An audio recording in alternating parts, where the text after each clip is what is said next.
Louis creció como actor a la sombra de su padre, Philippe Garrel, autor esencial del cine francés moderno, que le transmitió su apellido y ha contado con su presencia en el reparto de todas sus películas recientes. Paralelamente, en todo caso, no solo se ha afianzado como uno de los intérpretes más icónicos de su país, sino que también ha emprendido camino desde detrás de la cámara. La cuarta película que dirige y protagoniza, El Inocente, es una mezcla ingeniosa y excéntrica de comedia e intriga criminal inspirada en un dato de su biografía, su madre.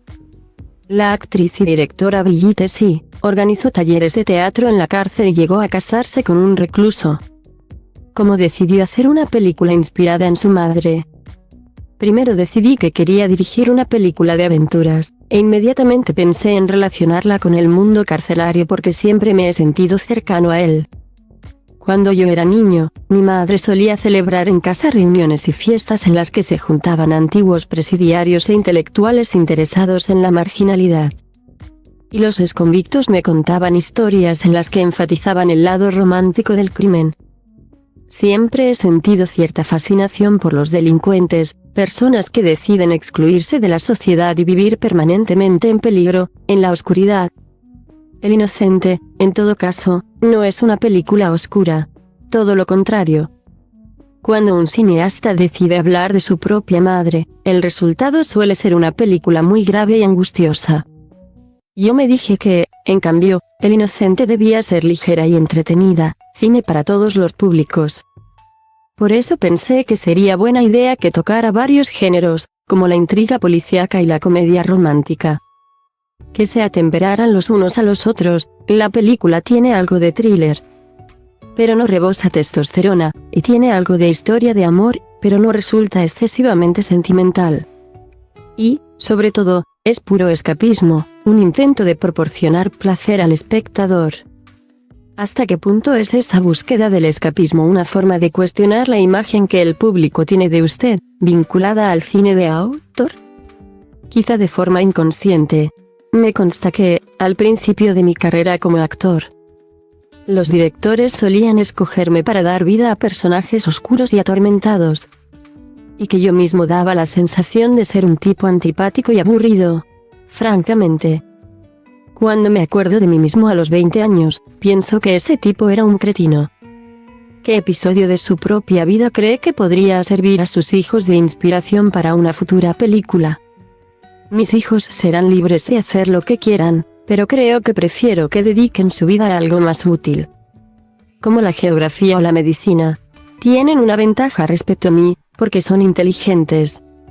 De niño, mi única aspiración era ganar algún campeonato de skating.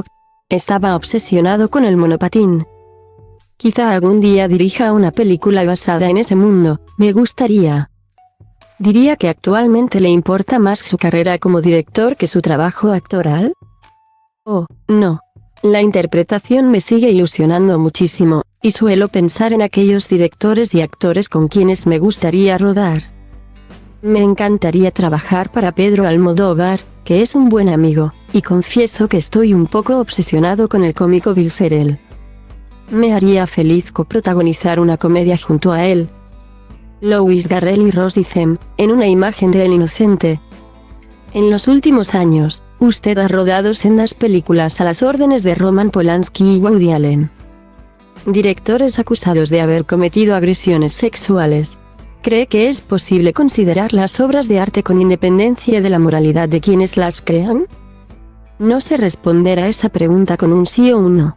Creo que el mundo del cine lleva tiempo inmerso en un proceso muy saludable de autoevaluación al respecto del sexismo.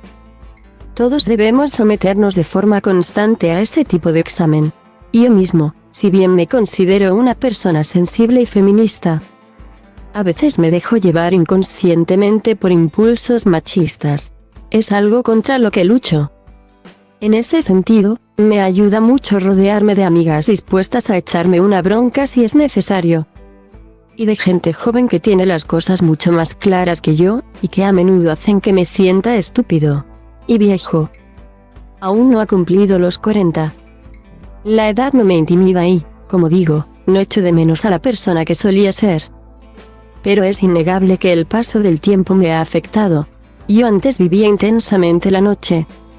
Y ahora, en cambio, prefiero quedarme hasta altas horas de la madrugada viendo películas en casa. Otra cosa que me recuerda que ya no soy joven es el sentimiento que me produce Instagram. Supongo que, si yo tuviera 20 años en la actualidad, estaría encantado de exhibirme publicando fotos. En cambio, cuando veo las que publican los demás siento una extraña mezcla de desprecio y envidia.